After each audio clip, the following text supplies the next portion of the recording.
Il était une fois, dans un pays lointain, une charmante jeune fille au grand cœur. Comme sa mère était morte, son père décida un jour de se remarier avec une femme cruelle, qui avait 2 filles aussi méchantes qu'elle. La marâtre et ses filles traitaient la jeune fille très durement. « Va-t'en, tu n'as pas à t'asseoir à notre table. » Allez, tu n'as rien à faire avec nous. Oups, ma tasse est tombée. Ramasse-la et nettoie. Allez. Pendant que les 2 sœurs sortaient pour aller s'amuser, elle devait rester à la maison pour s'occuper des tâches les plus ingrates. Tout le monde à la maison l'appelait Cendrillon, car quand elle était fatiguée, elle allait s'asseoir près de la cheminée, son chat sur les genoux, pour tenter de se réchauffer devant les cendres chaudes. Un beau matin, la famille reçut une invitation en provenance du palais. Un grand bal sera donné ce soir au palais en l'honneur du prince. Toutes les jeunes filles à marier y sont invitées. La belle-mère commença à préparer ses filles pour le bal, et Cendrillon fut obligée de les aider. Vous devez être les plus belles jeunes filles du bal ce soir. Vous devez absolument plaire au prince. Pourquoi je n'ai pas le droit d'y aller, moi? Toutes les jeunes filles à marier sont invitées, après tout. Vraiment? Et tu comptes te rendre au bal du palais habillée comme ça, peut-être? Le moment du bal venu, restée seule à la maison, Cendrillon ne put retenir ses larmes et commença à pleurer. Au même moment, une vive lumière éclaira soudain la cheminée, et au travers de cette lumière, une belle fée apparut. Cendrillon n'en croyait pas ses yeux, car cette fée n'était autre que sa mère. Oh, mère! Bonjour, Trésor. Je suis venue t'apporter mon aide. Toi aussi, tu vas pouvoir aller au bal du palais. Vraiment? Mais comment? Mais voyons, grâce à mon aide. Va au jardin et rapporte-moi la plus grosse citrouille que tu peux. Et toi, petit chat, va vite m'attraper cette belle souris.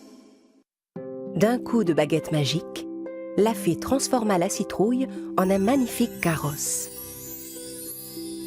Puis elle dirigea sa baguette vers les souris. La première fut instantanément changée en cocher. Les 6 autres devinrent 6 beaux chevaux blancs. Et à ton tour maintenant. J'ai l'air d'une vraie princesse. Mais mère, je ne sais pas danser, et si jamais le prince m'invitait, de quoi est-ce que j'aurais l'air? Ne t'en fais pas, ma chérie. Avec ces souliers magiques, tu seras la meilleure danseuse de tout le bal.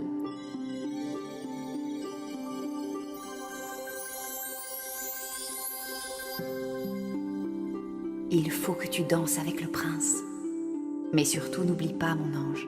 Au 12e coup de minuit, la magie disparaîtra. Tu dois absolument quitter le bal avant que minuit sonne. Oh, merci, merci, mère, c'est tellement merveilleux. Je serai rentrée avant minuit, je vous le promets. Mère, est-ce que nous nous reverrons? Je suis toujours à tes côtés, mon trésor.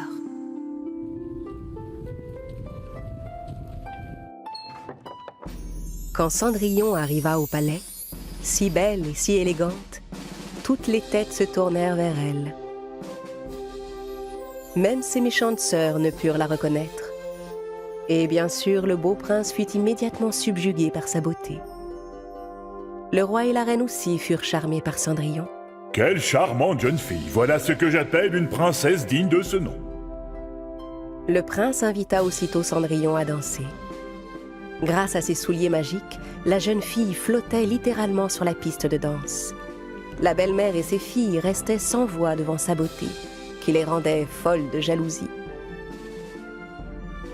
Cendrillon était si heureuse qu'elle ne voyait plus le temps passer. Si bien qu'elle oublia complètement la promesse qu'elle avait faite à sa mère. Soudain, elle aperçut l'horloge qui était sur le mur. Il était presque minuit. Abandonnant le prince sur place, elle s'enfuit alors en courant. Mais alors qu'elle dévalait les escaliers du palais, elle perdit une de ses chaussures magiques. Malheureusement, elle n'avait plus le temps de revenir sur ses pas pour la récupérer.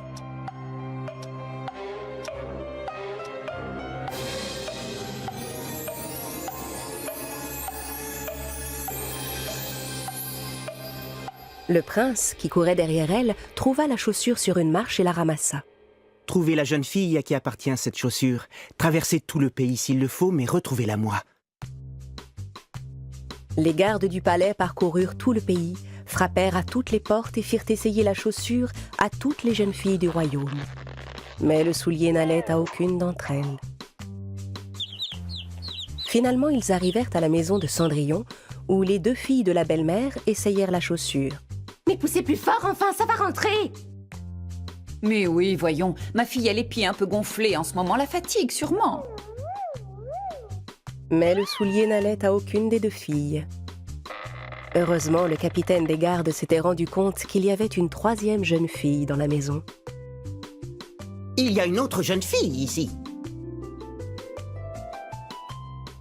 À peine Cendrillon eut-elle mis le pied dans la chaussure, les gardes furent convaincus que c'était bien la sienne, car elle lui allait parfaitement.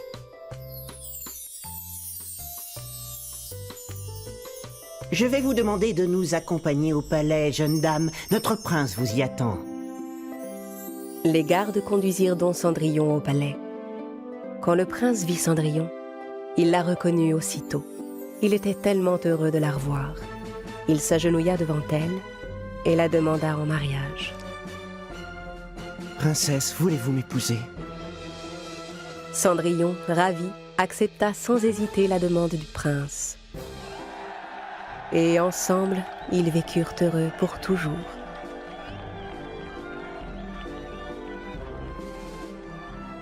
Mais comment se fait-il que ma chaussure n'ait rien perdu de sa magie? Je suis toujours à tes côtés, mon trésor. Mais bien sûr, oh mère, tu as toujours été là.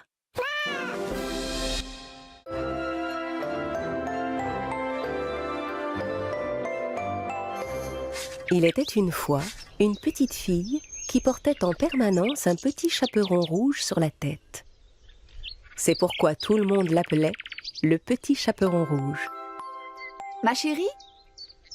Oui, maman? Tu sais que ta grand-mère est malade. Tu voudrais bien lui porter les biscuits que j'ai préparés et ces herbes fraîches que j'ai cueillies pour elle? Bien sûr, maman, je m'en occupe. La petite fille, coiffée comme toujours de son petit chaperon rouge, se mit en route pour la maison de sa grand-mère. Ne t'écarte pas du chemin en traversant la forêt des petits lapins, Lui dit sa mère alors qu'elle s'éloignait. Le petit chaperon rouge s'enfonça dans les bois en chantant gaiement des chansons. Mais pourquoi on l'appelle la forêt des petits lapins? Je n'ai vu aucun lapin le long du chemin. Le petit chaperon rouge arriva à un sentier bordé de fleurs. Il y en avait de toutes les couleurs. Je vais faire un bouquet pour ma grand-mère, ça lui fera plaisir. À mesure que le petit chaperon rouge cueillait les fleurs, elle s'écartait peu à peu de son chemin sans s'en rendre compte. À un moment, elle entendit un bruit dans les fourrés. Soudain, un grand méchant loup s'approcha d'elle. Le petit chaperon rouge eut si peur en voyant le loup juste devant elle qu'elle en lâcha le panier qu'elle transportait. Le loup s'approcha et ramassa les biscuits qui étaient tombés par terre. Puis il tendit le panier au petit chaperon rouge. La petite fille était stupéfaite par ce geste inattendu du loup. Oh, merci beaucoup. De rien, où vas-tu comme ça, fillette? Chez ma grand-mère. Elle habite tout au bout de la forêt, dans la petite maison jaune. Elle ne se sent pas bien, alors je lui apporte ses biscuits et des herbes. Ah, vraiment? Au fait, vous pouvez m'appeler le petit chaperon rouge. Tout le monde m'appelle par ce nom. Tu sais quoi, je vais partir devant et aller prévenir ta grand-mère que tu arrives. Ça te laissera le temps de finir ton joli bouquet. Au même instant, il entendit le coup de fusil d'un chasseur qui s'approchait et détala aussi vite qu'il put. Le petit chaperon rouge regarda autour d'elle un moment et, se rendant compte qu'elle était perdue, elle se mit à pleurer. Entendant ses pleurs, le chasseur s'approcha et vint à sa rencontre. Qu'est-ce que tu fais toute seule ici, fillette? C'est très dangereux, ces bois. Je sais de quoi je parle, crois-moi. Je suis à la recherche d'un grand méchant loup qui rôde par ici depuis un bon bout de temps. Le petit chaperon rouge était tout honteuse de ne pas avoir écouté sa maman et de s'être écartée du chemin en traversant la forêt. C'est pourquoi elle n'osa pas dire au chasseur qu'elle avait rencontré le loup. Oui, mais je voulais juste apporter des biscuits à ma grand-mère de l'autre côté de la forêt et je me suis perdue. Dans ce cas, petite, je vais t'accompagner jusque chez elle. Et ensemble, ils se remirent en chemin. Au même moment, le loup prit un raccourci à travers les bois et arriva à la maison de la grand-mère. Il frappa à la porte. La grand-mère appela de l'intérieur. Qui est là? Le loup transforma sa voix. C'est moi, grand-mère, le petit chaperon rouge. Je t'apporte des biscuits et des herbes fraîches ramassées dans les bois. La porte est ouverte, ma chérie, tu peux entrer. Le loup, qui se réjouissait déjà, poussa la porte et entra.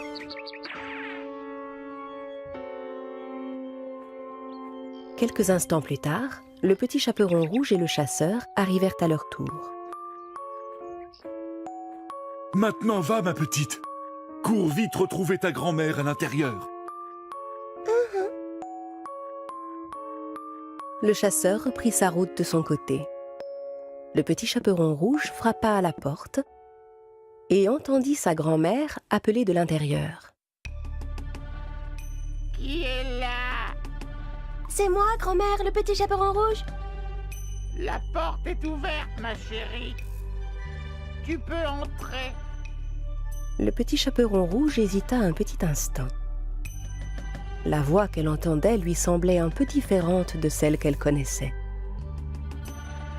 Puis elle se rappela que sa grand-mère était malade.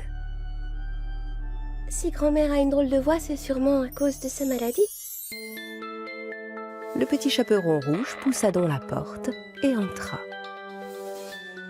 Le loup était allongé dans le lit, déguisé en grand-mère.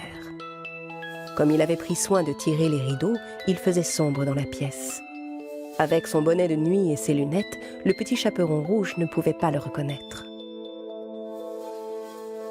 Comme c'est gentil, ma chérie, de t'être donné la peine de faire tout ce chemin pour m'apporter de quoi manger.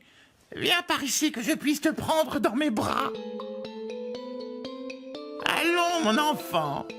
Approche-toi un peu plus près. Le petit chaperon rouge déposa son panier par terre, mais n'osa pas s'approcher trop près du lit. Sa grand-mère lui paraissait vraiment changée. Grand-mère, pourquoi as-tu de si longs bras? C'est pour mieux pouvoir t'enlacer, mon enfant. Grand-mère, pourquoi as-tu de si grandes oreilles? Eh bien, c'est pour mieux t'entendre, mon enfant. Mais grand-mère, pourquoi as-tu de si gros yeux? Mais voyons, c'est pour mieux te voir, mon enfant. Dis grand-mère, pourquoi as-tu des dents pointues? Allons, ça va de soi, c'est pour mieux te manger, mon enfant. Le loup sauta hors du lit et se rua sur le petit chaperon rouge. La fillette comprit alors que ce n'était pas sa grand-mère qu'elle avait trouvée dans son lit, mais le grand méchant loup qu'elle avait rencontré en chemin. Heureusement, le chasseur entendit les cris du petit chaperon rouge. Et il se précipita vers la maison. Il entra chez la grand-mère et assomma le loup aussitôt. J'y ai mis le temps, mais je t'ai enfin eu, mon grand méchant loup. Cette fois, tu es entre mes mains. Le chasseur ouvrit le ventre de l'animal et délivra la grand-mère. Merci, monsieur le chasseur, vous nous avez sauvé la vie. Ce n'est rien, voyons. Mais tu dois me promettre qu'à l'avenir, tu ne désobéiras plus jamais comme ça à ta maman, ma petite.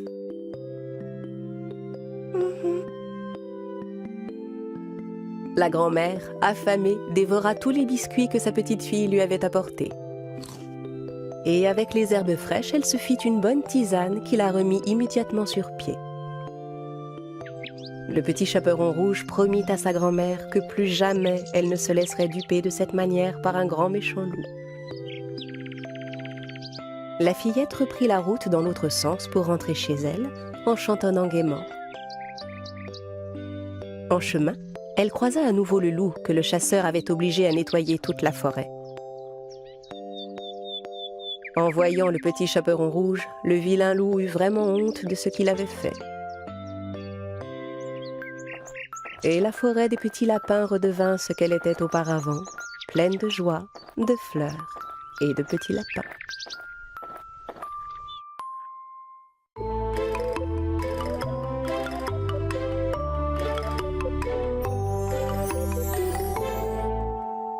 Il était une fois un fermier qui avait un âne. Cet âne travailla de longues années au service de son maître, transportant pour lui des sacs de farine et de blé. Mais à mesure que les années passaient, l'âne vieillissait et perdait peu à peu sa vigueur. Sentant qu'il n'était plus capable d'accomplir les travaux de la ferme, il partit un beau matin pour entreprendre un long voyage. J'ai peut-être perdu ma force, mais je n'ai pas perdu pour autant ma belle voix. Je pourrais aller à Brême et gagner ma vie en chantant. Chemin faisant, il croisa un chien de chasse étendu sur la route. Mais qu'est-ce que tu fais comme ça, allongé par terre? Je suis un chien de chasse, mais je suis vieux et je ne peux plus courir vite. Je ne suis plus d'aucune utilité à mon maître chasseur. Je comprends. J'ai une proposition à te faire. Je vais à Brême pour y devenir chanteur. Viens avec moi et formons un duo.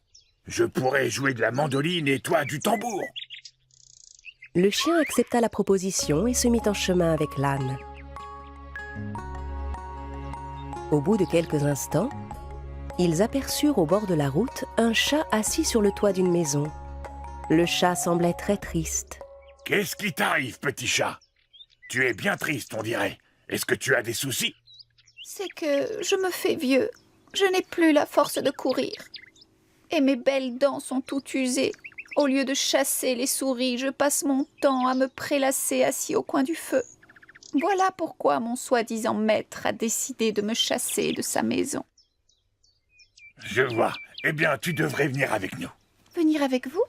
Et où est-ce que vous allez, comme ça?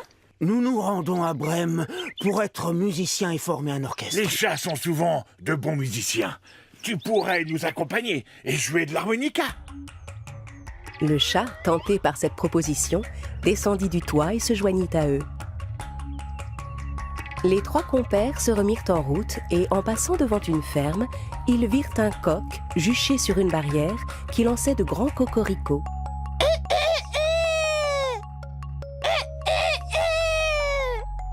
Mais enfin, il est presque midi, monsieur Coq.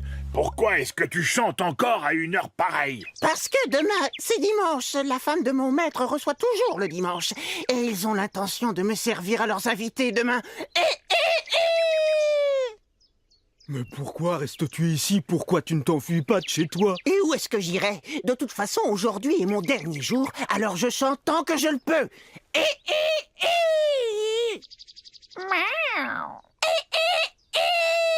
D'accord, d'accord. Inutile de t'user la voix comme ça. Viens plutôt avec nous à Brême. On va y former un orchestre. On pourrait avoir besoin d'une belle voix comme la tienne. Le coq, séduit par cette proposition, accepta immédiatement. Il sauta de sa barrière pour se joindre au groupe. Les quatre compères se remirent en route ensemble.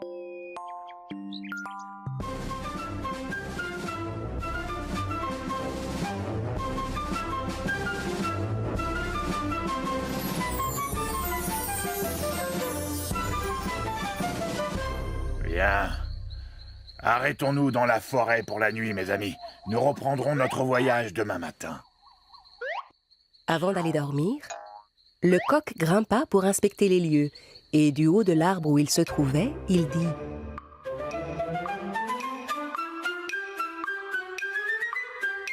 J'aperçois une lumière là-bas. Il doit y avoir une maison pas loin d'ici. Eh bien, levons-nous et allons voir par là-bas.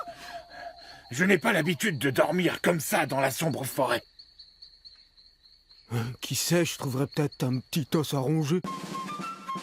Ils décidèrent donc tous ensemble de se rendre à l'endroit d'où venait la lumière.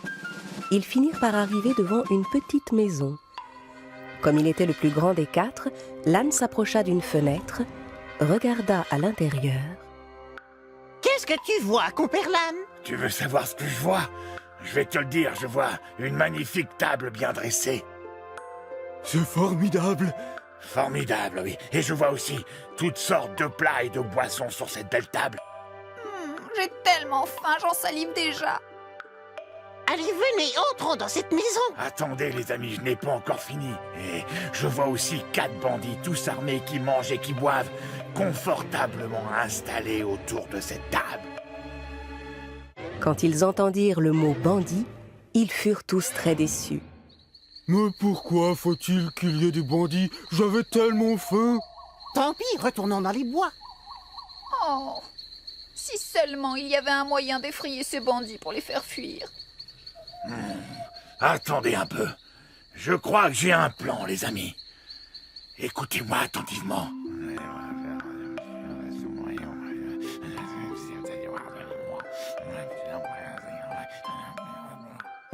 Les 4 animaux formèrent une tour en montant chacun sur le dos des autres.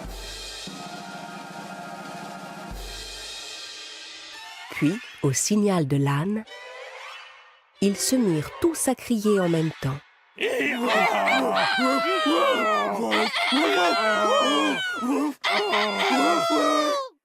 En entendant ce terrible tintamarre, les bandits sursautèrent effrayés.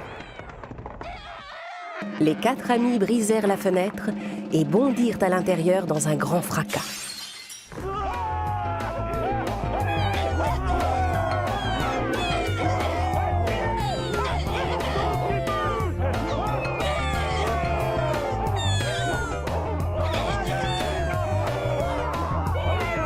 Abandonnant leurs armes, les bandits, pris de panique, quittèrent la maison et s'enfuirent dans les bois. Les 4 compères étaient ravis que leur plan ait si bien fonctionné.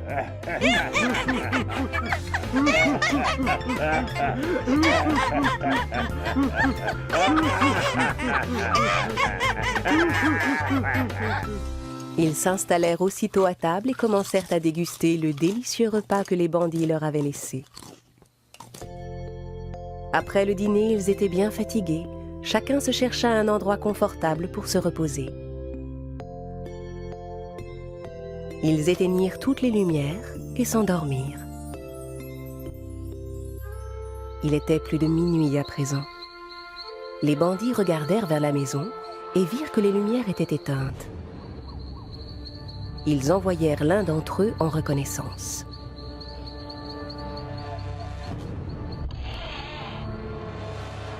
Le brigand trouva la maison bien calme et voulut allumer une lumière.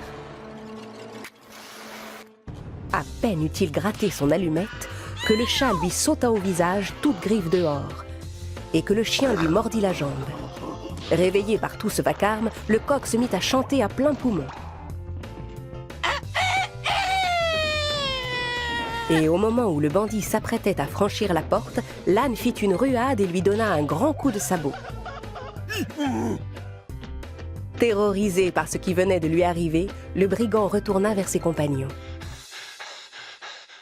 C'est pas un monstre qu'il y a dans la maison, mais 4! Ils m'ont tous attaqué! Les 4 bandits s'enfuirent sans regarder en arrière et n'eurent jamais le courage de revenir dans la maison. Les 4 musiciens de Brême, quant à eux, se sentaient si bien dans cette demeure qu'ils abandonnèrent l'idée d'aller à Brême et décidèrent de s'installer là définitivement. Tous ensemble, ils coulèrent dans la maison des jours heureux, passant leur journée à chanter et à jouer de la musique.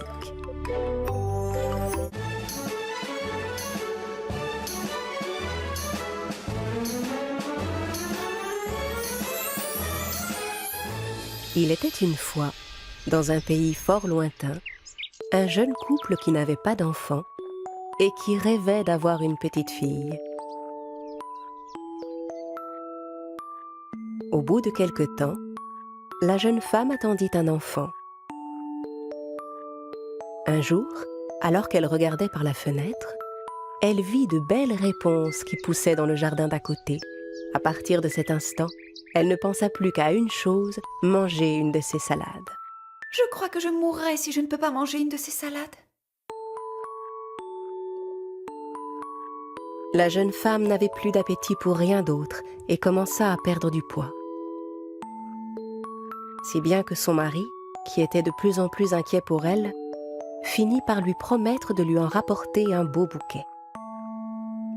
Ne t'inquiète pas, ma chérie. Je vais aller t'en cueillir, d'accord? Mais enfin, c'est beaucoup trop dangereux, tu le sais.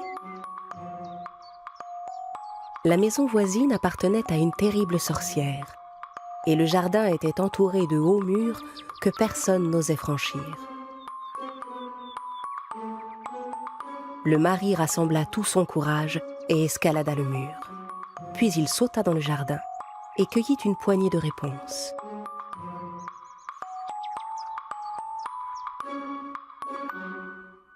Sa femme mangea la salade avec grand appétit et commença à se sentir un peu mieux.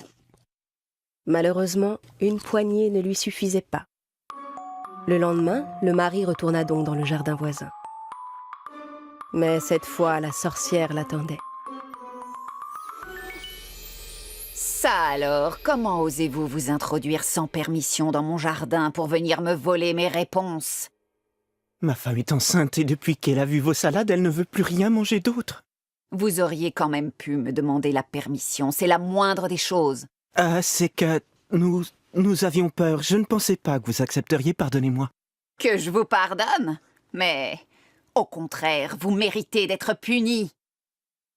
Si ma femme ne peut pas manger de vos salades, elle va dépérir et jamais nous n'aurons notre enfant. Pitié! Bon, très bien. Dans ce cas, faisons un marché. Vous pourrez prendre autant de salades que vous voulez dans mon jardin, mais ceci à une seule condition. Aussitôt que votre bébé sera venu au monde, je viendrai le chercher et pour toujours il sera à moi. Terrorisé, le mari accepta immédiatement son offre. Quelques mois plus tard, le bébé vint au monde. Aussitôt, la sorcière arriva et emporta la petite avec elle. Elle appela l'enfant Réponse, du nom des salades qui avaient tant fait envie à sa mère quand elle l'attendait. La sorcière prit grand soin de la fillette. Quand elle eut atteint l'âge de 16 ans, Réponse était devenue une belle jeune fille. La sorcière décida alors de l'enfermer dans une haute tour au milieu des bois. Il n'y avait aucun escalier à cette tour et sa seule ouverture était une petite fenêtre qui se trouvait tout en haut. La sorcière n'avait jamais coupé les beaux cheveux blonds de la jeune fille. Et quand elle lui rendait visite, elle l'appelait d'en bas. Réponse! Réponse! Réponse! Mon enfant, descends-moi tes cheveux! Je monte te voir! Alors Réponse déroulait sa longue tresse blonde et la laissait tomber par la fenêtre. La sorcière s'agrippait à la tresse comme à une corde et montait en haut de la tour. Plusieurs années passèrent ainsi. Un jour, un prince traversa la forêt pour aller à la chasse. Passant non loin de la tour, il entendit la voix de Réponse résonner dans les bois. Cette voix est merveilleuse, se dit-il. Et il continua son chemin en direction de la voix. Arrivé au pied de la tour où vivait Réponse, il regarda de tous côtés, mais ne trouva ni escalier ni aucun moyen d'entrer.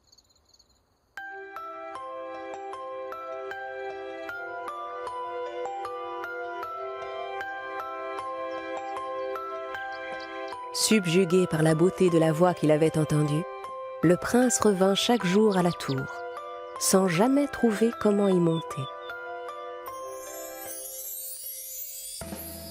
Un soir, alors qu'il s'approchait de la tour, il aperçut la sorcière qui attendait en bas. Réponse! Réponse! Réponse! Mon enfant, descends-moi tes cheveux. Je monte te voir.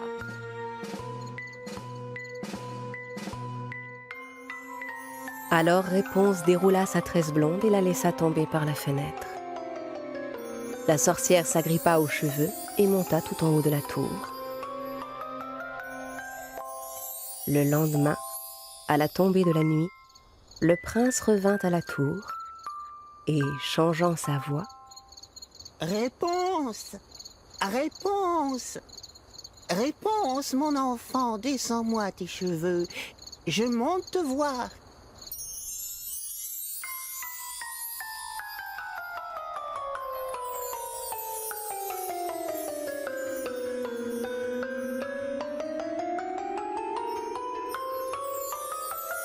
voyant pour la première fois de sa vie quelqu'un d'autre que sa mère, Réponse fut d'abord un peu effrayée. Vous n'êtes pas ma mère? Mais qu'est-ce que vous faites là? Vous n'avez aucune raison d'avoir peur. Je vous ai entendu chanter. Je suis tombé amoureux de votre voix. Je voulais simplement savoir à qui cette jolie voix appartenait. La jeune fille, touchée par les paroles du prince, fut aussitôt rassurée. Chaque soir, le prince revenait voir Réponse, sans que la sorcière s'en aperçoive. Et un beau jour, il lui fit enfin sa demande. Réponse, voulez-vous m'épouser? Réponse accepta avec joie la demande de son beau prétendant.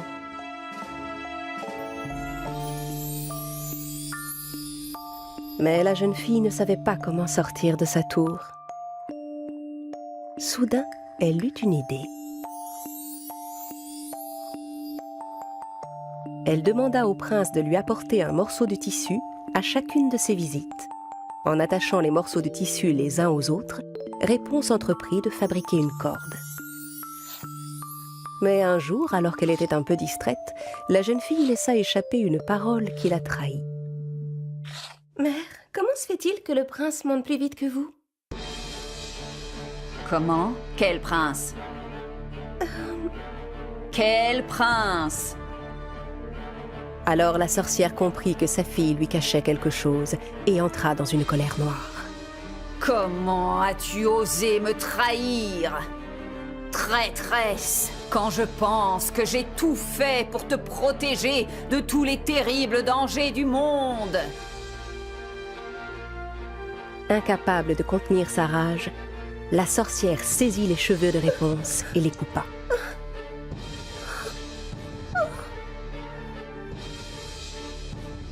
Puis elle envoya la jeune fille seule dans un désert lointain. Ce soir-là, la sorcière attendit en haut de la tour que le prince arrive.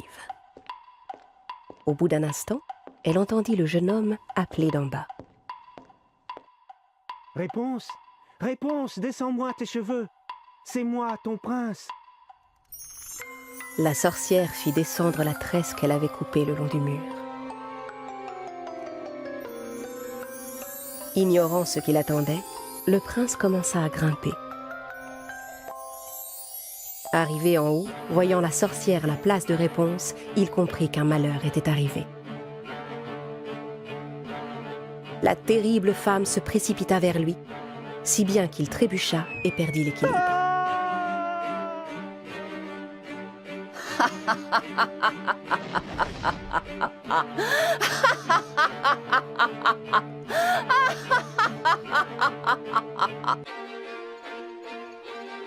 Tombé dans les buissons au pied de la tour, le prince resta en vie. Mais les épines lui crevèrent les yeux et le pauvre jeune homme perdit la vue.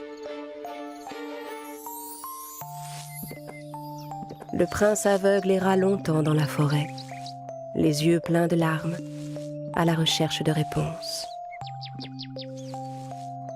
Il se nourrissait de plantes et de fruits qu'il trouvait dans les bois.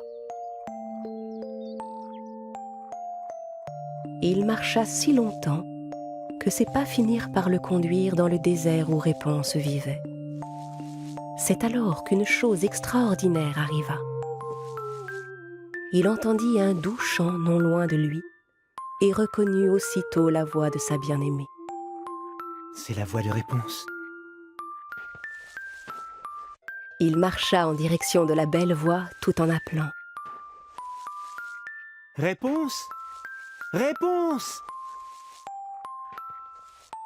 Réponse? La jeune fille reconnut elle aussi la voix de son prince. Alors elle s'élança vers lui. Enfin, ils s'étaient retrouvés. Heureuse de revoir son bien-aimé, Réponse le prit dans ses bras et versa des larmes de joie. Les larmes de la jeune fille tombèrent sur les yeux du prince, et soudain, il se produisit un véritable miracle. Le prince ouvrit les yeux et recouvra la vue. Réponse était tellement heureuse.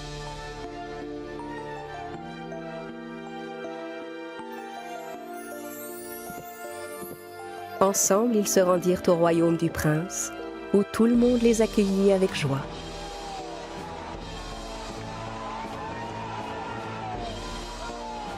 Et ils vécurent heureux pour toujours.